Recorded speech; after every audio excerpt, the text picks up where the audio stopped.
Four people sit at a table with a blue front panel on a stage. Behind them is a banner with text referencing U.S. government agencies. A person on the left in a blue shirt speaks into a microphone. Water bottles are visible on the table. Good afternoon, ladies and gentlemen. Welcome to the Tent of Many Voices. This tent is part of a traveling exhibit that has been following the Lewis and Clark Trail since January of 2003. Most of you have been here before, and you know that we are a traveling exhibit following the trail. And we're delighted to be here, and thank you very much for inviting us. We do have program schedules out on the back of our sandwich board, and we also have some schedules for the event that's going on. Get our program schedule up here. A Summer of Peace with the new Mipu. So be sure that you pick these up, look at them. Don't take them as totally correct because these were printed 2 weeks ago and there's lots of changes. If you want the most up-to-date schedule, our schedule for the Tent of Many Voices is kept on our front desk in the next tent over. So stop by there and make sure that the programs you want to see are still on the schedule and update your schedule as well. So with that, I'd like to thank you all for coming, and I'd like to introduce our panelists. The program this hour is A Visit with William Clark, and our speakers, Cynthia Blackeagle, Alan Pinkham, Brian McCormack, and Crystal White. So let's please make them welcome.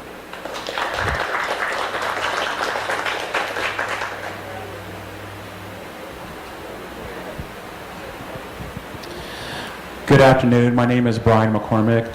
I'm an enrolled member of the Nez Perce tribe. I'm also a licensed landscape architect. I own my own firm here in the valley. I do a lot of work on cultural projects for Indian tribes throughout the Northwest. Anyway, a few years ago, most Americans had never heard of Black Eagle, Speaking Eagle, no horns on his head, or rabbit skin leggings. They are the delegation of 4 Nez Perce men that traveled to St. Louis, Missouri in the fall of 1831. Today we are going to talk about this incredible journey 175 years ago this year that forever changed the course of Nez Perce and American history. And we're going to start off with Alan Pinkham. He's going to give us a little background of Nez Perce history before 1831. All right, thank you, Brian. I just wanted to set the stage here for some of the events that came after Lewis and Clark and even prior. The Nez Perce people had lived in this area since time immemorial. That's way beyond tribal memory. And what this actually means was that we were created right here in this country. 4 people sit at a table with a blue cloth on a stage. A person in a white shirt holds a microphone while speaking. Behind them is a dark banner with partial text visible mentioning government agencies. Our creation story is upriver at Kami, at the heart of the monster. Some of you may have seen it. But this is where we were created from the blood and the water and the earth and the light. And then, so this is how we came to be. There's no oral history that says that we came from anywhere else. We were always here from the beginning of time when the creation of the earth was done by the Creator. And so we're here at our country. This is the country that we were given to live in, to do our life, to live our lives right here in this country along the Snake River, the Salmon River, the Clearwater River, the Imnaha, the Palouse River, all these drainages where we were, and we're still here today. And so when these new kinds of people came to us, we described it, and they're coming. We are Uyet, Soyapo. This is what we called it, this event, this coming of the white people, or the white man. We are Uyet, Soyapo. This is what this term means, the coming of these strange people. And they came. And how can we not know about how these people came to this earth? We always knew things. And the way we knew things is that we traveled this continent this island. You know, we traveled to the north, to where the Great Lake is and where it's cold all year long. And we traveled to the south where the country is hot all year long. And of course we went to the Pacific Ocean and Puget Sound area. And there's stories of us traveling. There was a Nez Perce man, his name was Tahoma. And when you go to Puget Sound, the Puget Sound people call Mount Rainier Tahoma. So this is how this Nez Perce name was given to him, because he was a runner that went between here and the Puget Sound, and he would go run by this mountain, so he was given that name, Tahoma. And this is way before we even acquired the horse. And then we'd go east to the Great Lakes where the red pipestone was. And there we would gather the pipestone and we'd bring it back. And so there was a traveling and a trade system way before 1492 and before we acquired the horse. And so we knew the country. And then look at this at a practical sense, how could we not know? 4 people sit at a blue draped panel table. A person in a white shirt holds a microphone while speaking. Behind them, a backdrop displays partial text referencing agricultural and natural resources. Water bottles and papers sit on the table. Know of a strange kind of people that came in 1492, for 300 years prior to Lewis and Clark. How could we not know about them? If we traveled this island, we would have found out about these people. And there are stories of us traveling. There's a story of a man traveling for 20 years and he came back and he gave us all kinds of stories. And I'm sure he would have brought back news about what he had seen. And so those are the kind of stories that exist. So now we know that these kinds of people exist, and my father used to tell me, we describe them before we seen them. They would speak a language we never heard before. Their eyes would be like fish. And some of them would have their faces on upside down. And what that meant was beards and mustache and bald on top. So if you fit that description, you know who you are. And so these are the kinds of stories that told us that, yes, we were here and a new kind of people came. And even in a practical sense, there were 3 Nez Perce at Fort Mandan in 1804. Why were we there? We went there to find out what's going on. And so we knew Lewis and Clark were coming. We knew more about Lewis and Clark than they knew about us. And so when we travel like this, they would always bring news back. You know, what's happening, what's going on. Oh, these new people, they're coming. When they come among us, they will turn our world over. And what that meant was that when they come, they'll plow the ground and they'll turn it over. That's what that means. And so these are the kind of stories that would come to us. And so when Lewis and Clark came, of course, it wasn't a great event like they put on right now, you know, this bicentennial. You know, to us, Lewis and Clark is a minor incident, but is in this great change that was coming. And when we see Lewis and Clark write in their journals, you know, how do they do that? How can they transfer knowledge like this? And so we said we need to find out how to do that. So in 1822, 3 young Nez Perce men were sent to Red River District in Canada, to the missionaries up there. I believe it was the Jesuits. And so we sent them up there. 2 of them died, but 1 came back. His name was Ellis. And so he learned how to read and write. 4 people sit at a table with a blue cloth on a small stage. The person second from left holds a microphone and speaks. Behind them, a banner displays text mentioning agriculture, natural resources, and U.S. government agencies. And after Lewis and Clark, of course, we wanted to find out more. because they had the technology that we didn't have, the ability to make glass and metal. And particularly, we are very interested in how do you make powder and how do you make the lead balls that shoot the game. See, we had 6 muzzleloaders when Lewis and Clark came to our country here. We already had the muzzleloaders, but we ran out of powder and ball. So how do you find out how to do these things? Well, you treat these guys pretty good. So the ultimate decision was not to kill Lewis and Clark because they had this technical knowledge that we did not have, and the ability to read and write.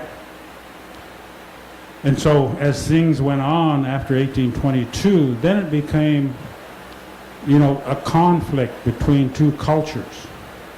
In 1813, the first conflict that we experienced with these men in our area was down here at the mouth of Palouse River. An Indian was killed by one of the traders. So then hostilities started to occur.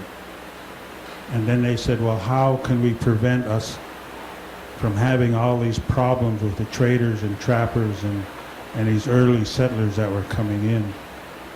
And so we need to go look for the one that would help us.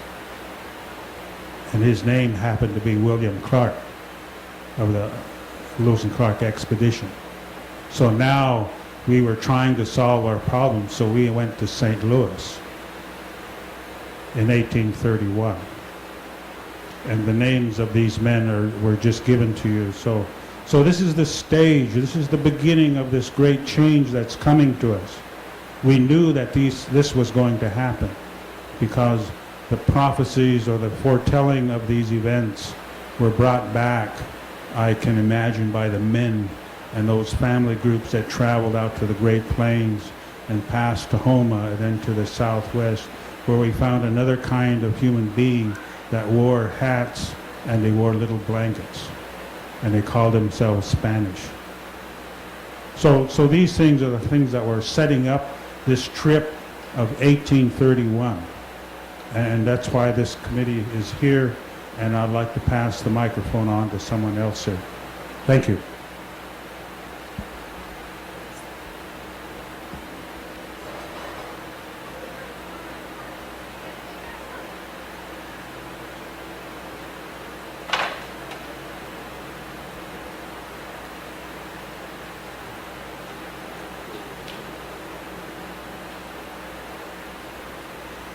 Four people sit at a table with a blue cloth on a stage.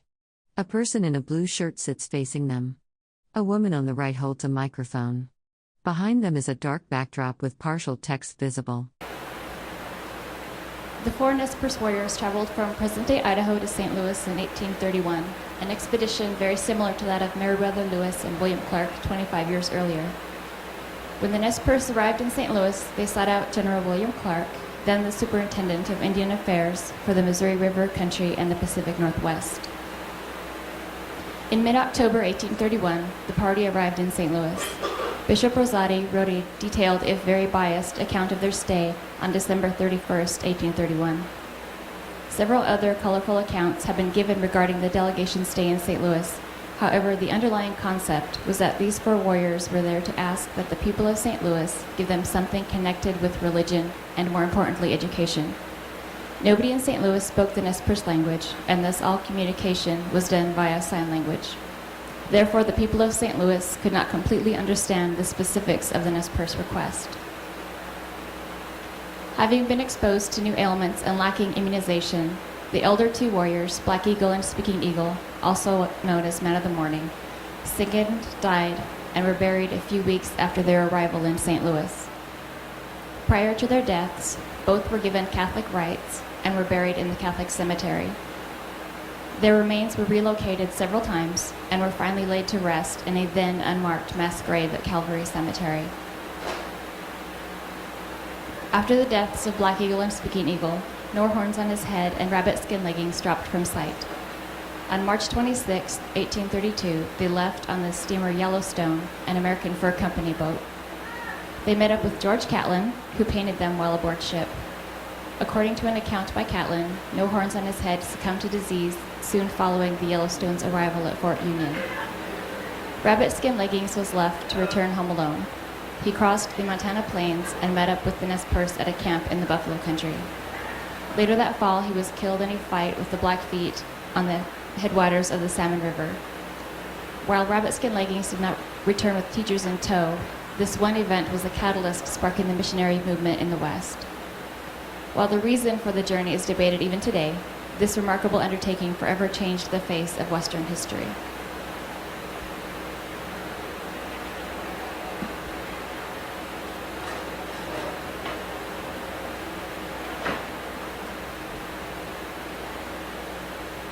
Thank you, Crystal. What I'm going to talk about is we installed a monument in St. Louis a few years ago, and I'm going to talk a little bit about the history of that monument and the committee. In April 2001, Crystal here presented a proposal to an audience at the Nez Perce National Historical Park in Spalding to create a monument in St. Louis to honor the 4 Nez Perce men. After the lecture, many Nez Perce tribal... A person wearing glasses and a black shirt holds papers and speaks into a microphone. Behind them is a large display panel showing landscape photographs and scenic images arranged in a grid format against a light gray backdrop. Members, including some of the descendants, came together to form a committee.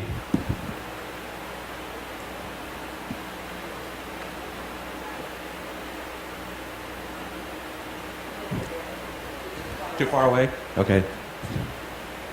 There we go. And here's a picture of our committee members there.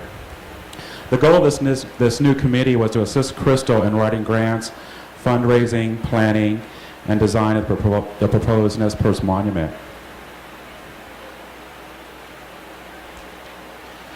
The actual monument is about 8 feet tall. It's made of granite. It is symbolizing 2 eagle feathers. It is on a base, and on that base we had the text written.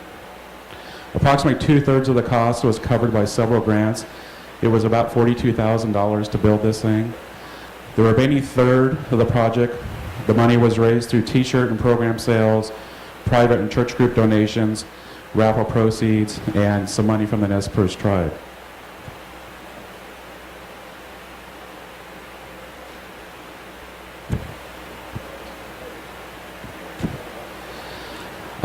The committee spent several months writing and editing the text that would wrap around the granite base. There are 4 distinct panels facing the cardinal directions that each deliver a different message. The first one names the 4 warriors, including their Nez Perce names. The second one here is a tribute to all the unknown people that share the mass grave with the 2 warriors. The third panel tells the story of the 4 Nez Perce warriors, including several possible explanations of why they traveled to St. Louis, which is what you heard about earlier. And then the fourth panel is a personal tribute from all the Nez Perce to honor their 4 ancestors, 2 of which are buried at the site.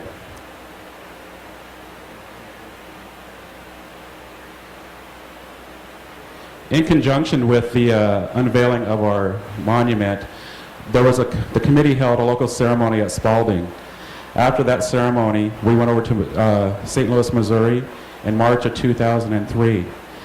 The Missouri Historical Society hosted a colloquium titled Conversations with the Nez Perce. Several Nez Perce, Flathead, and Salish descendants were invited to speak, as well as local historians.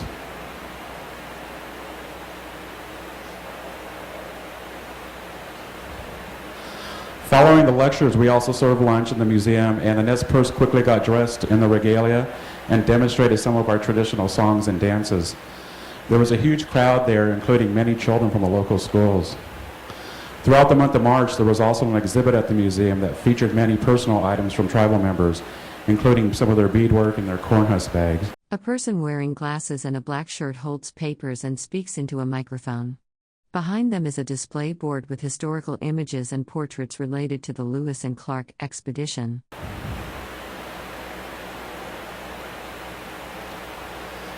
The next day, the unveiling of the granite monument took place at Calvary Cemetery, which is a huge cemetery outside of St. Louis. We opened the dedication with the Lord's Prayer, which you can see here, which was spoken in English, and it was signed by Nez Perce descendants using Indian Sign Language.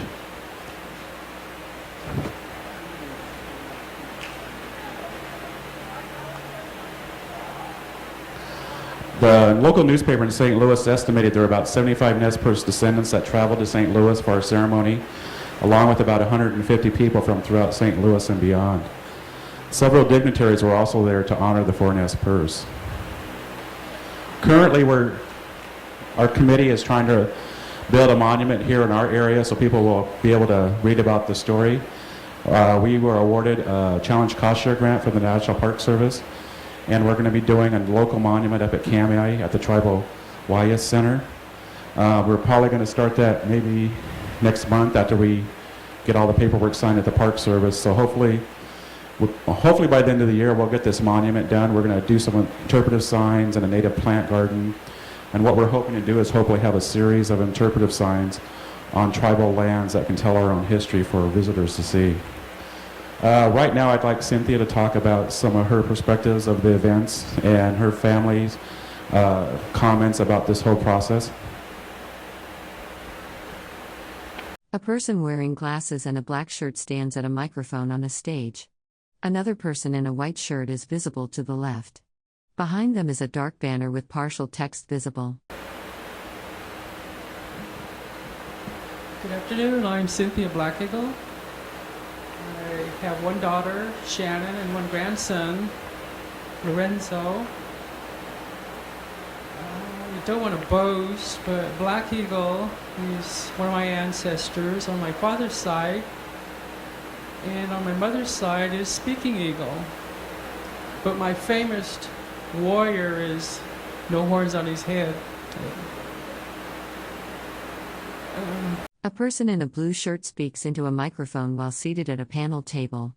Behind them is a dark backdrop with partial text visible about agriculture and natural resources. Two other people sit beside them at the table. We have so much rich history among the Nez Perce that it's so wonderful to know that they were impelled to venture out, to know that the world was changing before us, and we needed to educate ourselves. We knew that was the most important thing, is to seek education in order to survive. And we have a lot of college graduates and even doctors among our Nez Perce people, which I'm very proud of too, and honored to know that they too had dreams and visions that would benefit our people in our survival in the new world. Today we have doctors, that physical doctors, medical doctors that are competing in the world, and eventually we all come back to our people. And I feel that this is one of the first steps that our people can take, is to start taking care of our own people. And it shows how we survived along the rivers, that we took care of our own people through the medicines that was handed down to us from our grandparents and great-grandparents. We drove to St. Louis, and we could not help but wonder and think,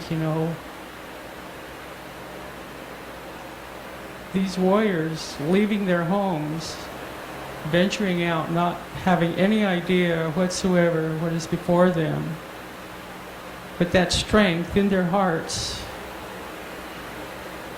was so amazing that they wanted to make a difference for their people.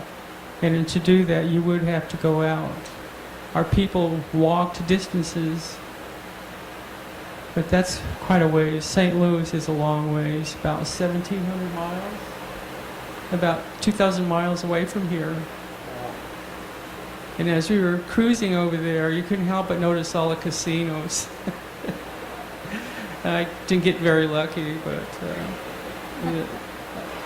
all the casinos that we seen was probably a dream away as they were journeying over to St. Louis. And it was so amazing to see the people that gathered there to help us celebrate. The warriors did make it, but it's on their way back that we lost two, Black Eagle and Speaking Eagle. 4 people sit at a table with a blue stripe on a small stage. A person on the left in a blue shirt speaks into a microphone. Behind them is a dark backdrop with partial text visible from various government departments. And what was in their hearts at the time, that whatever they were seeking and felt, was that achieved before their death? Or did they ever fulfill their dreams and passions to make that journey over? It was almost like it was a spirit-filled ceremony, because we sang a very old song that we still sing today, and it's called the Journey Song. If there was only 2 of you here, I would sing it, but I don't like mics and I have stage fright. But it was a powerful song that one of our elders led us in, which even, our people they had spirituality, and that was part of their lives, and it still lives today here within our Nez Perce people.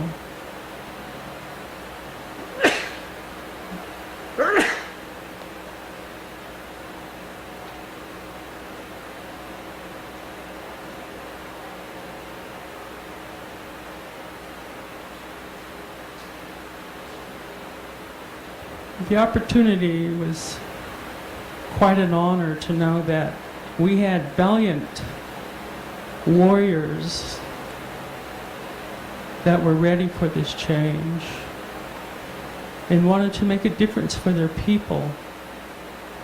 And if it meant traveling that far, it has opened the doors for a lot of our people to go and get that education now. I feel that they were victorious warriors because we are known as the real people, the Namipu, meaning Nez Perce. I appreciate everyone here this afternoon, and if you do have any questions, there's a lot of knowledge up here that we can share about the 4 warriors that made the journey and were successful. Thank you. Wonderful. We do have a question right here. Why don't we start with it? The tradition has been among many people that the warriors went to St. Louis to get the Book of Heaven. 4 people sit at a blue table on a stage with a dark backdrop bearing partial text about agriculture and natural resources. A person in the audience sits facing them. Water bottles and papers are visible on the table. And that's been written for a long, long time. And I was wondering why the reason for going to St. Louis has not been that. I mean, since most people have known, or for a long, long time had the idea that they went to St. Louis to get the Book of Heaven, which was the book that the Lewis and Clark had.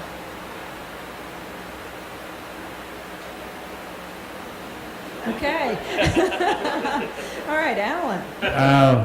I'll answer the question. There is controversy among the Nez Perce that did we go for the Bible or did we go for some other kind of book, or did we go to see William Clark to complain about those things that were occurring to us, after 1813.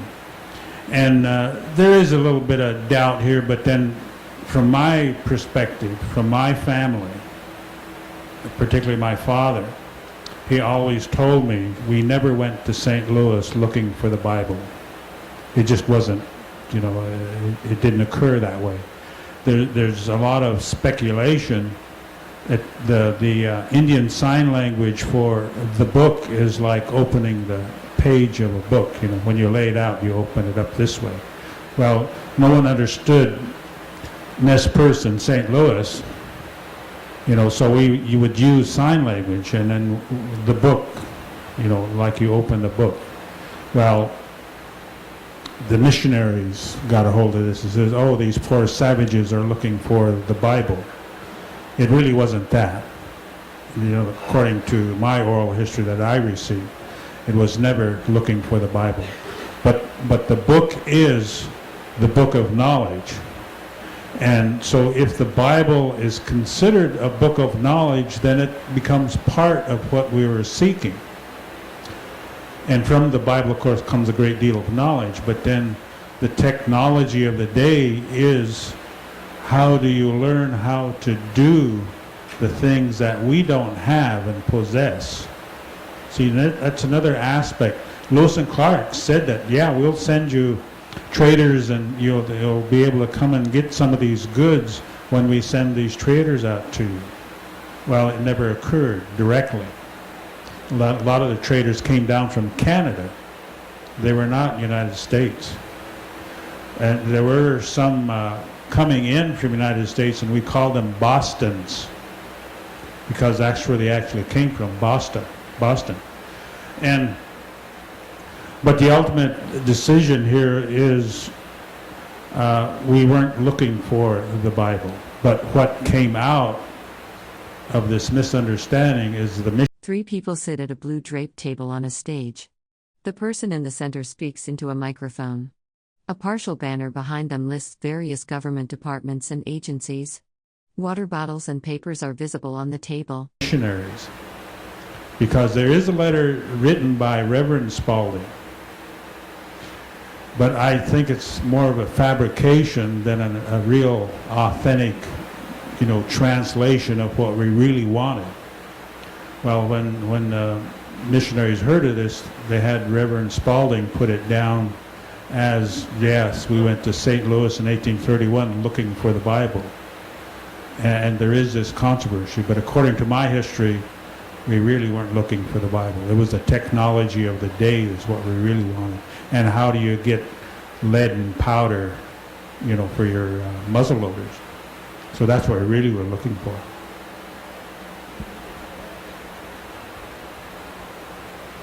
I have a question regarding William Clark's letter that is in the Missouri Historical Society, and he's complaining about all the tribes that are coming out of the mountains, because it wasn't just the Nez Perce who sent delegates to St. Louis.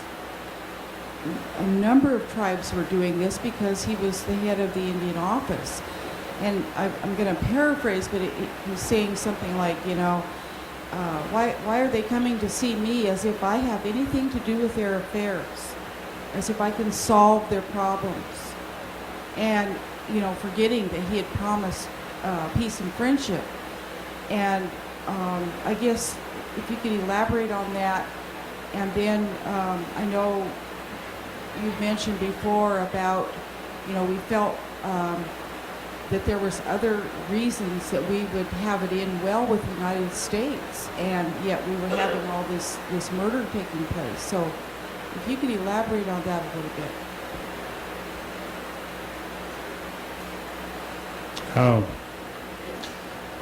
Yeah, it's true. There's some William Clark letters that he had sent to someone, and he would, in one of the letters that he sent to probably one of the superiors in Washington, D.C., he says, the Indians are coming to St. Louis to complain of their problems to me. And the Nez Perce, all he said about Nez Perce is the ones that we had previously met among the Rocky Mountains, so that he implied that it was us in 1831.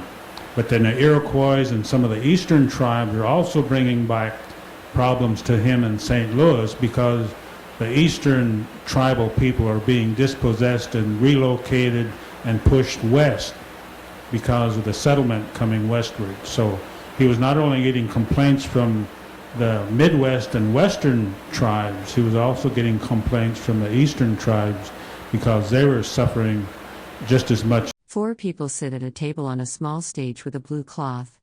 A person in a white shirt holds a microphone. Behind them, text on a dark backdrop mentions natural resources and government departments. Water bottles and papers sit on the table. As we were, particularly from the epidemics also. So the epidemics at the time, measles and smallpox, were wiping out populations of tribal people. It was a very big impact. And so there was a lot of complaints. And William Clark, being the Indian agent of the time, and from about 1820 up to about 1840, I believe, he received all these complaints. And so I'm sure he was probably inundated with all kinds of complaints, because it just wasn't happening to Northwest tribes, it was also happening to the Eastern tribal people as well. So, and then, of course, the missionaries taking up the Bible and said, well, we need to go out and give the enlightenment to these heathen people. And of course, this is what Reverend Spalding, carried that message, and of course others, Jason Lee and Whitman, and a lot of others did the same too, but to different tribes. And so the missionary period was also very devastating to us, because they carried the Bible in one hand and then said, well, if you follow the book, you'll be okay. And if you don't follow the Bible, then you'll go to hell. But there's no concept in Indian religion or spirituality that there is a hell.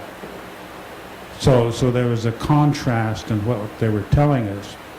And of course, old Joseph then became very disappointed in what he was hearing from Whitman and Spalding. And they just argued about religion among themselves. So old Joseph renounced Christianity, just prior to the War of 1877. But another interesting thing here that occurred is that Lewis and Clark met Hachatz El Pelp, who was Red Bear.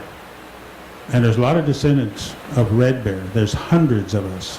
Not only the Blackeagles and the Pinkhams and the Carters and the Corbetts, there's hundreds of us descended from this one man called Red Grizzly Bear that met Lewis and Clark in 1806. And also there's a lot of descendants from Twisted Hair. There's about 500 or 600 of those. So, and these two men are different. Twisted Hair took up the white man's way, and of course his sons did. And then Red Bear played both sides. He went to St. Louis in the name of peace, but also some of the Red Bear clan took up the Bible as well. So 4 people sit at a table with a blue cloth on a small stage. A person in a white shirt holds a microphone and speaks while gesturing. Behind them, text on a banner references the Department of the Army and Natural Resources Conservation Service. In my estimation, is some of our people took up the Bible to help protect themselves because of the changing times and the dispossession and disenfranchisement that we're undergoing. One way to seek salvation is to go to the Bible. And I think many of our people did that. So there's a real contrast here and others said, well, no, we want to live our own way. We have our own concept of who the Creator is and how we should live. And so there's a division among our tribal people in this regard. And that came out to be treaty, non-treaty, and Christian, non-Christian Nez Perce. So there was a dichotomy here, and there was a split of how our people wanted to live their lives. And that some of that is still present. It's not as bad as it used to be, but it's still around. And so this is the great changing times that I was talking about. The Bible played a great deal in this changing time. Some of it good, some of it bad. Just like our prophecies said, when these people come among us, they'll bring bad things and good things to us. So that's what's happened.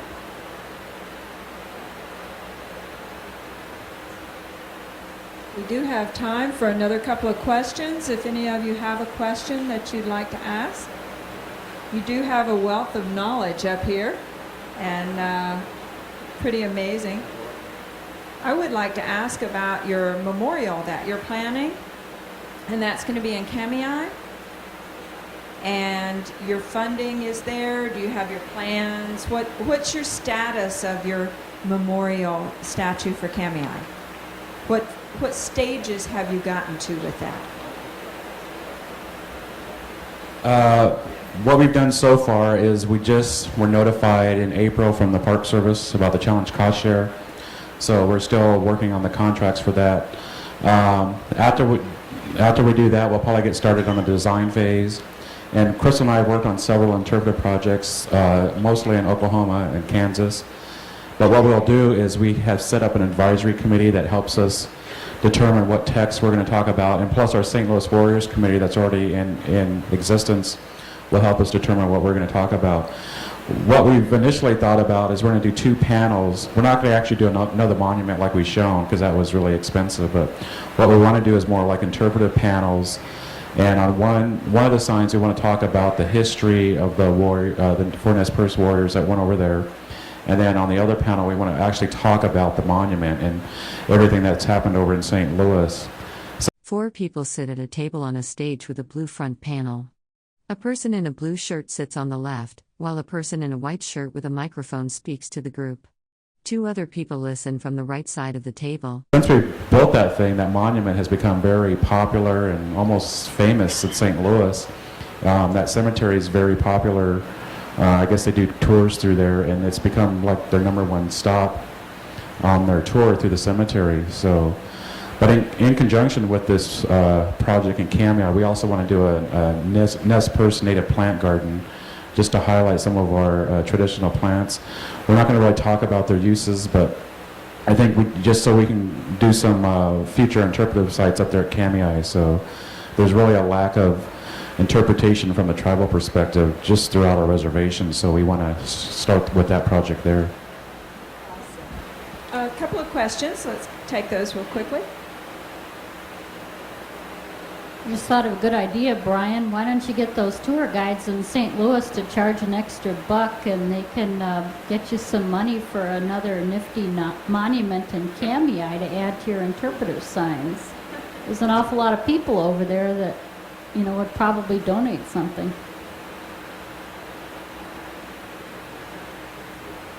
Yeah, that's probably true. I mean, it's actually even won some awards. Crystal maybe will talk about that, but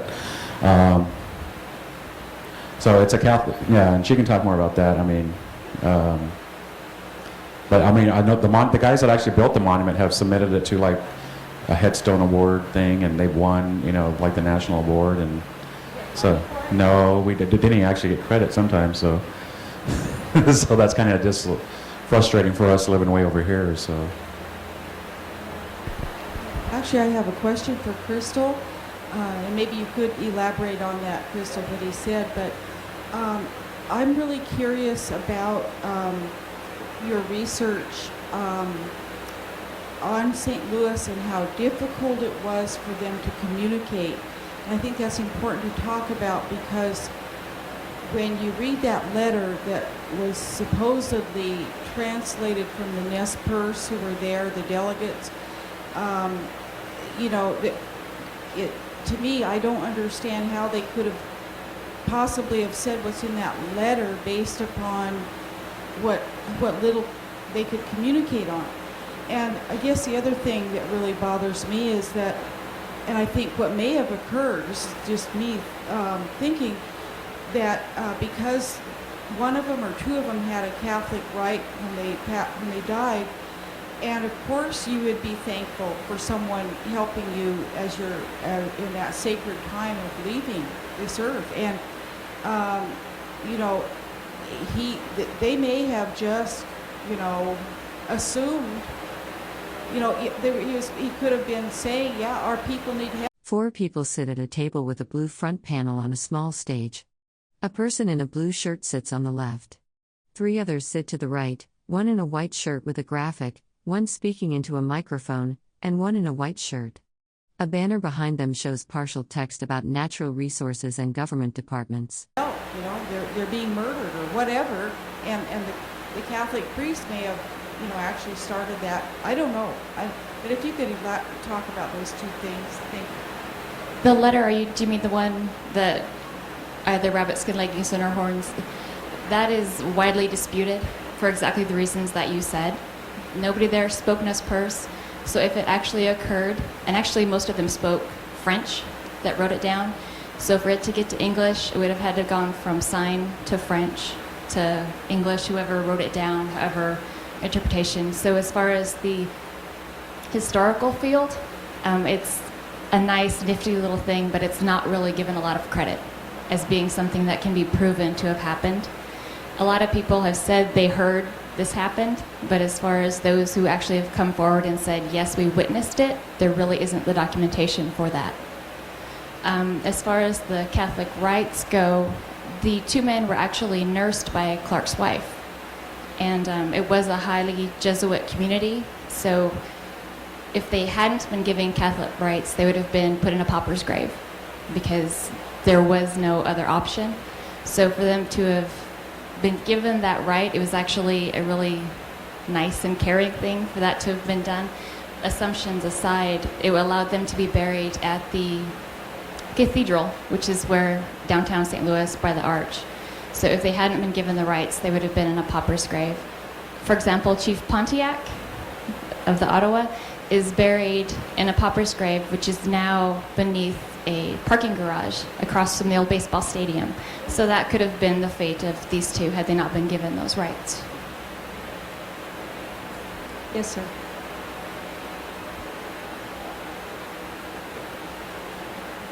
On the question on religion, Alan, you were saying that two people went up to Canada to learn how to speak the white man's language or sign language to be able to communicate with these people. Was this before the religion came into it?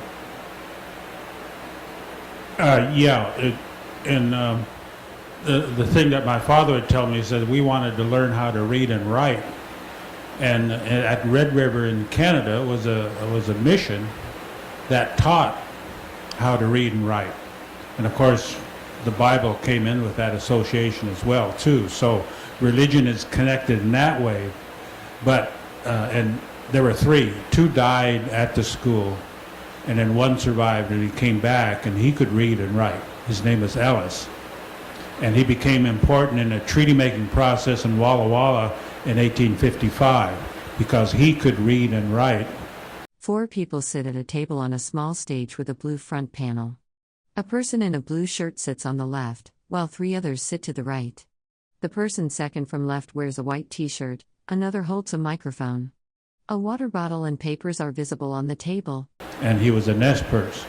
So, but his notes have never been found. You know, it'd be very interesting if we could find his journal or the notes in this treaty negotiation in 1855. Because none of those notes have ever, there were probably 3 or 4 Nez Perce that could read it right at the time of 1855.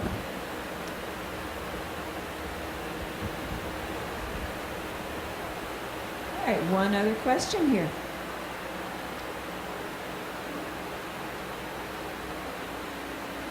It's probably a silly question, but I don't know. Did the Nez Perce have horses before Lewis and Clark came there? I don't know my history that good. And did those 4 chiefs then travel by horse then, or did they walk to St. Louis? Well, my understanding is that, yes, we had the horse at the time of Lewis and Clark. And in his journals of Lewis and Clark, he described horses among the Nez Perce are very colored. You know, they have a lot of color, and they're like the English courser, very similar, very good bred horse that the Nez Perce had.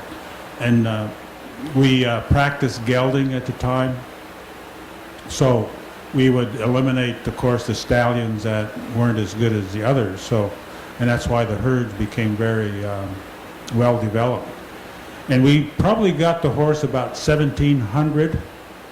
You know, Francis Haynes, he's another historian of Nez Perce history, he claims about 1730.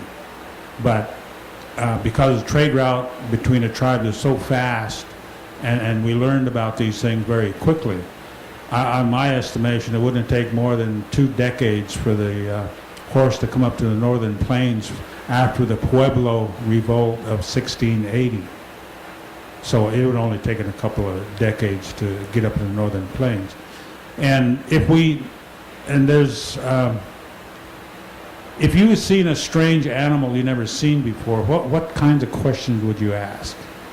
You know, what good is this animal? Is it like the dog? Can you pack? Can you ride it? You know, it's such a large animal. And of course, we would have learned these things if we were in a Spanish country in probably New Mexico or Arizona, in that area. So we would have learned very quickly that this was a good animal that could, you know, travel greater distances with us. And so, and that's why I also say we acquired the horse much earlier than most people estimate. Because if we traveled to the southwest, we would have found Spanish horses. And there is... 4 people sit at a table with a blue cloth on a small stage. A person in a blue shirt sits on the left. A person in a white shirt with a microphone speaks from the center. A person in a white shirt sits on the right. A backdrop shows partial text about government departments. A little story of a Nez Perce man. He went so far south, he seen a little animal he never seen before. And he called this little animal Pitzcoyet. And Pitzcoyet in Nez Perce means imitator.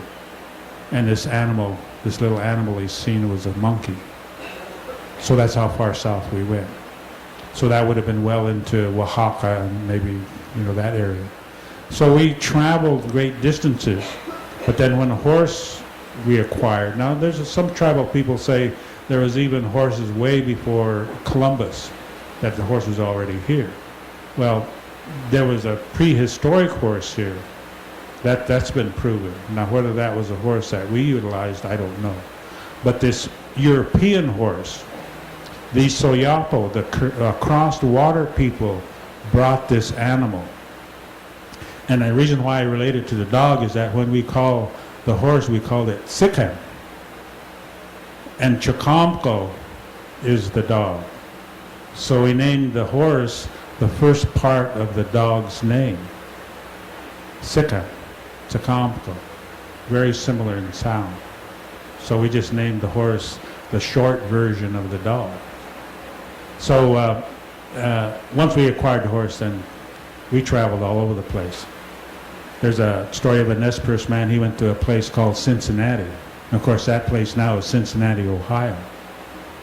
Well, I found out Cincinnati was established in 1890 or 1795. So did he go there when it was first formed, or was it after Lewis and Clark? I can't prove whether he was there at the time of Lewis and Clark or not. But I do know that Cincinnati was established in 1795. So he probably traveled sometime between 1795 and 1820 to Cincinnati because he had the horse. Because the story says that he loaded his horses up with packs and he went east. He wanted to see where the sun comes up. His name was Hachat Sinda. That's the name of that man.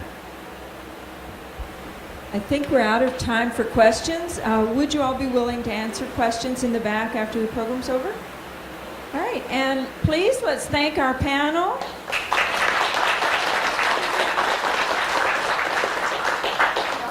And thank you all very much for coming. I would like to draw your attention to our program schedule. They're out on the sandwich board in the back, and also the Summer of Peace Among the Nimipu, the program.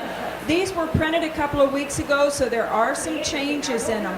For our most up-to-date schedule, stop by the front desk in the tent right over here to my right. And please join us for our next program. Silas Whitman is here, and he's going to be talking about reflections of the past. So join us for that program as well.